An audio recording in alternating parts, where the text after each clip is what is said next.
Hey, everybody, it's John, your Indian Cina-MANIAC, with another 10-ish minute review. We're going old school here. That's why I get the black and white thing going here, because I am about to review 1957's Pyaasa, a Indian cinema classic film. So I thought I'd start off with a little black and white, okay? So this film was recommended by Imperious King, who's a longtime viewer. So thank you for that, Imperious. And I want to read his recommendation for Pyaasa, or The Thirsty One. Here we go. The movie is a classic and masterpiece by Guru Dutt. It is a great movie to review. IMDb 8.3 to 10 rating. It's a story of a struggling poet and how he sees the world. It's about how he gets treated in this selfish world. It's a black and white film, but cinematography is top notch. I can't write more than this without giving away spoilers. Now that is someone who's passionate about this film. Now, I wasn't 100% sure how I was going to feel about this film. As you know, I am a classic film guy. And Citizen Kane is in my top 5 films. And a lot of you have said to me that Guru Dutt is similar to Orson Welles, not only in his directorial skills, but also his career. Because as I was doing my research after watching the film, Pyaasa was his last successful film, a la Orson Welles. I mean, Orson Welles did Citizen Kane, where he had complete control over it. Then he did the Magnificent Ambersons, which they took control away from him.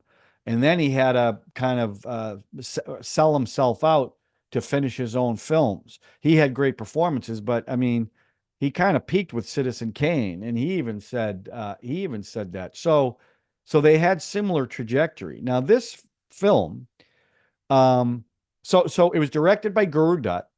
And it stars Guru Dutt. And originally, it was supposed to star Dilip Kumar, who was in Azam, the film. Oh, God, I can't remember the name. You know which one I'm talking about. Mughal-e-Azam. There we go. He was supposed to be in this and didn't show up on the first day. So Guru Dutt then took over for the lead. Now, you tell me, is that a true story? Because I find it hard to believe that the guy doesn't show up on day one and the director takes over the role and is perfect for the role and plays it perfect, like he had planned on playing that role. You let me know what you think. It also stars Waheeda Rehman, who I actually saw as a much older woman in Rang De Basanti, Mala Sinha, Raymond Khan, and Johnny Walker, who I've never seen before, but who I really liked in this movie. This film is rated as one of the best 100 films of all time by Time Magazine in 2005. Again, there's a definite Orson Welles parallel here. And Amir Khan's favorite film. So, that made me perk up a little bit. As you know, I'm a big Amir Khan fan. So let's talk about the story. Basically, the story is about a poet who is out of work, and he cannot find work, and he cannot get his beautiful poetry published. And he has a relationship with an ex-girlfriend from school and a prostitute. He can't go home because his brothers hate him. His mother loves him, but his brothers hate him. And he can't find any work.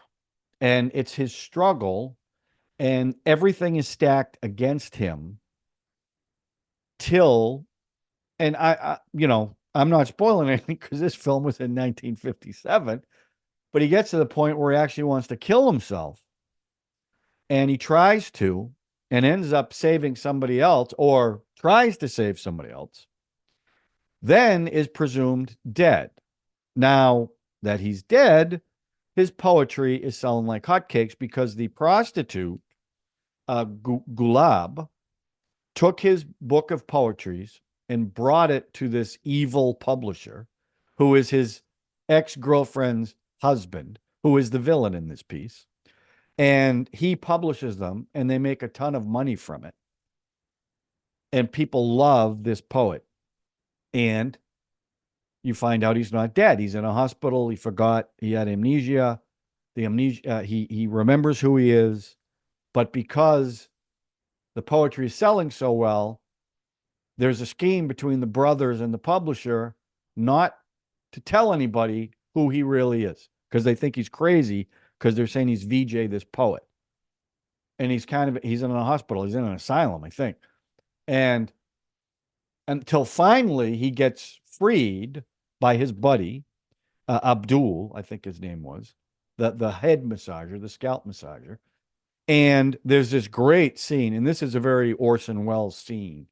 So I get the comparisons, where they're doing the 1 year anniversary of his death.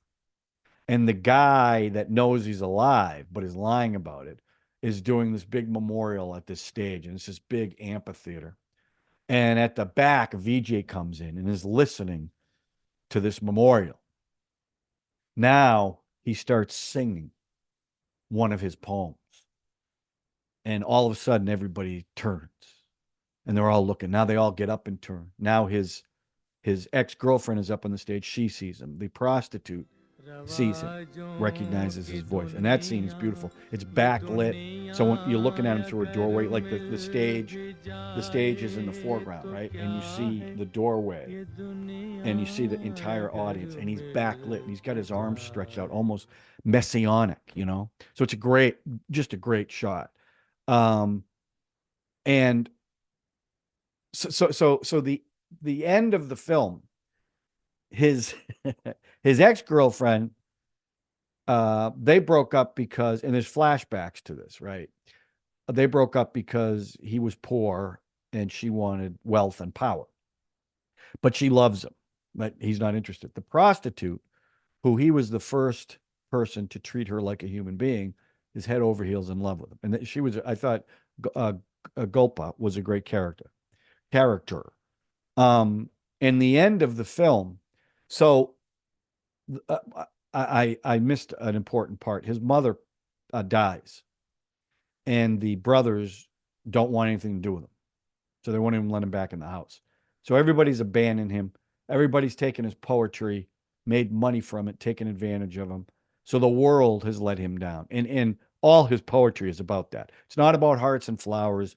It's about social issues, which is a big part of this film. In the end scene, he's going to go off and leave. He's going to leave this city. I think it's Calcutta. I know it's what they call it, the red light district of Calcutta, that was recreated, by the way, in a set, because they couldn't film there. So he's going to leave, and the Gulpa comes down and says, don't leave.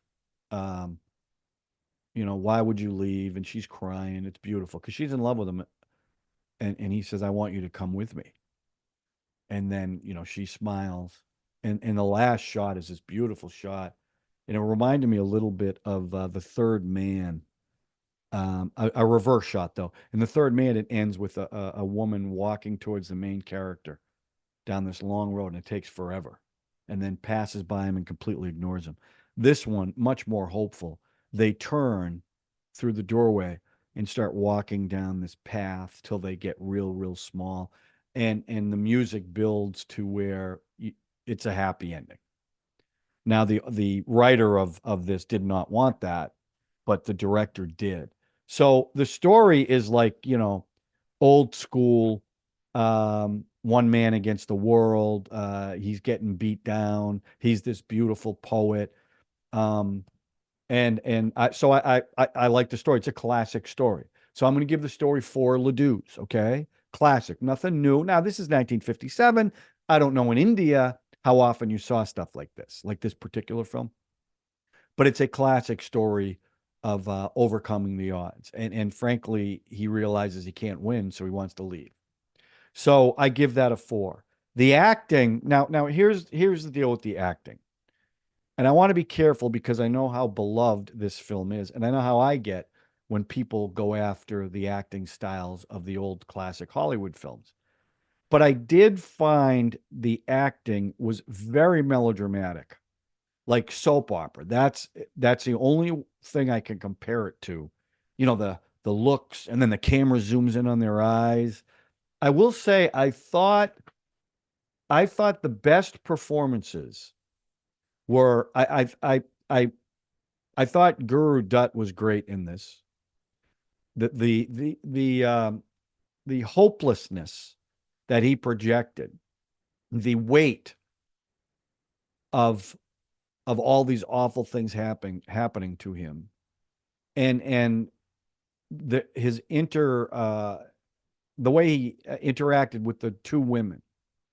So I thought he was really good. I thought Gulab, the woman who played Gulab, um, which I think was Mala Sina. I think that's, or was it? I'm not sure. I'm not sure which one played who. I thought she was the best one because in the beginning she comes across as confident, because she's a prostitute, right? So she seduces people. But when he treated her well and she started to change and she really didn't want to do this anymore because of him, I thought she was probably the most realistic performance. The guy who played the publisher, Gosh, I mean, he was just the brothers too. They were just evil. They were just evil guys. No nuance to them, and that's the way they played it. And even with the music, whenever those guys were around, the music was evil. So I'm gonna, even though I thought Guru and Gulab were really good, I'm going to give overall three because I think this is very over the top, melodramatic is the best way to describe it. Um, but I also understand it's a movie of its time, and I want to be clear on that. Okay, so I'm not being hypercritical of the acting. You're not looking in 1957. You're not looking for the most grounded acting in the world. But for me, it's just a little too melodramatic. So that's why I'm going to give it a three. Now the music.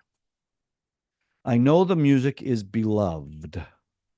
My only problem with the music was there was a total of 10 songs, and some of them went on a long time. Now, I understand why, because in this film, his poetry was always done in song. So I get why they did that. And the lyrics to the song are the poetry, and it always had to do with the situation that they were in at the time. So it was appropriate, okay? But I did find that it got annoying a little bit to me, like the 10th song. And I will also say that I didn't find any of them memorable, with one exception. The song I liked the best, and the one that stuck in my head the most, was the song done by Johnny Walker, where he is trying to sell his scalp massaging services with the oil. I really like that song. I like the way he did it. Obviously, he was comic relief in this, and I really enjoyed his performance too, by the way. I should have mentioned that when I talked about the acting. Um, but that song is the one I really, really liked. It was funny. It was punchy. The way he did it I thought he did it well done. It's not that again, it's not that I didn't like the songs.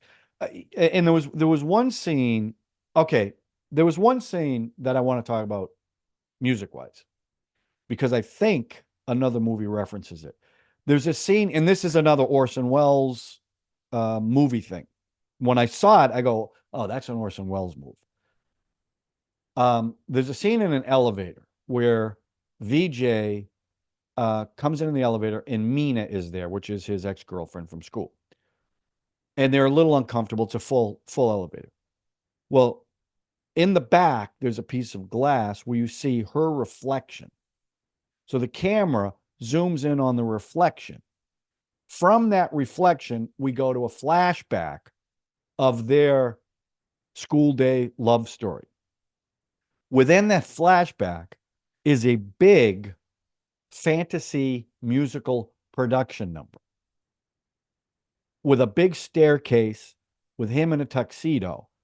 And as I'm watching it, and you tell me if I'm right or wrong in the comments section, it looked like that's in Three Idiots, the song Zooby Dooby. It looked a lot like that number. Am I crazy? Or was the Zooby Dooby number referencing? Because there's a scene where there's the big long staircase. Amir Khan is in the tuxedo with Kareena Kapoor in the big long white dress, and you see the moon in the background. That section of the song looked like this. Am I crazy? Were they paying homage to that? Because obviously, if it's Amir Khan's favorite film, maybe that's why they did that. Let me know what you think in the comment section, but it definitely leaped out at me. So I will say that I'm also going to give the songs a 3. I wasn't bowled over by them. There were a couple I really liked, but it was all right. I mean, there was one scene, speaking of the music, which was disturbing. Gulab's friend, who's also a prostitute, was dancing for a bunch of guys. And so the music is going, they're drinking, and VJ's there too. They're drinking, and as she's dancing, they close up on the guys, and they're all like lust, right? All of a sudden you hear a baby crying, and the music is building, and the baby's getting louder and louder, and it's her baby. And she wants to go to the baby to help her, but the guys won't let her because they're paying, right? So she continues to dance, and the music is getting frenetic. And as she's dancing, she starts to cry. And then what I think they did, another Orson Welles move. Now, I'm saying Orson Welles, that's not to say like Guru copied him, but I'm saying the similar things is, and I get the connection. But they did this thing where it looked to me like the camera was placed inside the crib looking through this, like a curtain, a transparent curtain, while she was dancing. So you're almost seeing it from the baby's point of view as the music's going on. I thought that was a really, really well done scene too, technically, from a filmmaking standpoint. So yeah, so let me see what else I get here. Oh yeah, again, amazing cinematography. The way they use the close-ups, I loved. Um, so the music. Oh, did I said a 3, right? Um, it was a beautiful print. So what I saw was 1080p, so it looked beautiful, and there was no commercials, thank God, because when you watch movies on YouTube, you have to sit through some commercials sometimes. Um, what? Oh, there was another scene. Okay, again, I'm thinking of things now, but there was this great scene where he goes to this.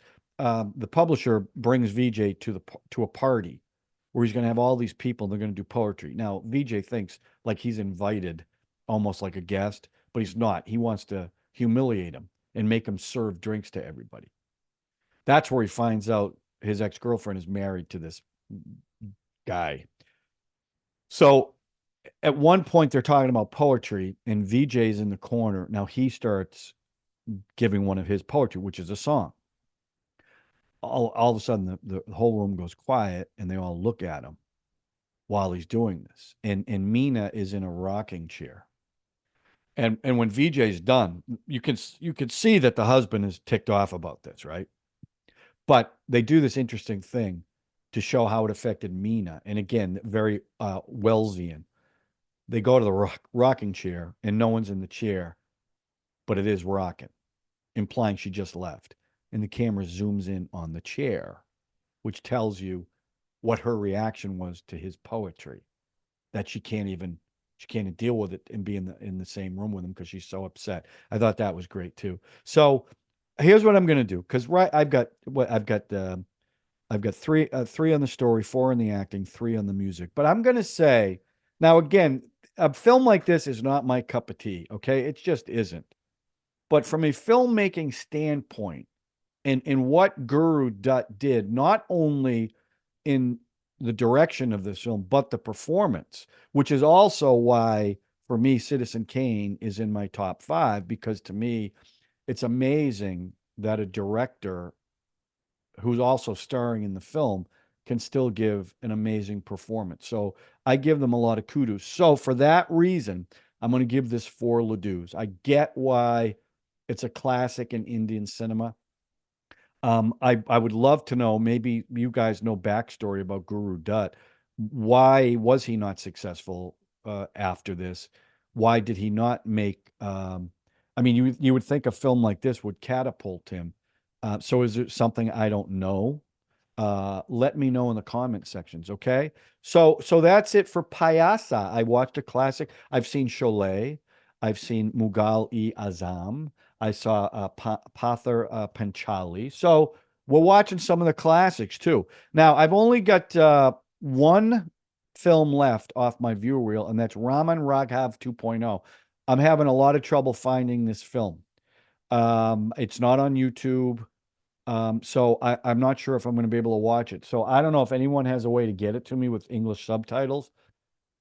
I would be forever grateful because I really want to watch it. And I know the the wandering filmmaker who suggested it really wants me to watch it. It looks good too. I saw the trailer. The other one I'm trying to watch is Yuri Surgical Strike. I wanted to see that because we did a trailer reaction on it a while back and we got a copyright hit. But the movie looked great. So I found a place where I can watch that. So if I can't find Raman Raghav, I'm probably going to watch Yuri the Surgical Strike. That'll be the next review. Okay. Okay, that's it. Pyaasa. I appreciate you guys bringing me classic cinema. I hope I did it justice. I hope I wasn't too hard on it with some of my critiques. But I promise you that I will be honest on every review. So that's it. A movie like this has to make you want to, subscribe, smash the notification button, smash the like button. No, wait a minute. Smash the like button. Just press the notification button and share it. Okay. And that would be, from me, I would be so appreciative of that. Okay, everybody, that's it. I hope you enjoyed it. And we will talk to you soon with another 10-ish minute review. Thanks, everybody.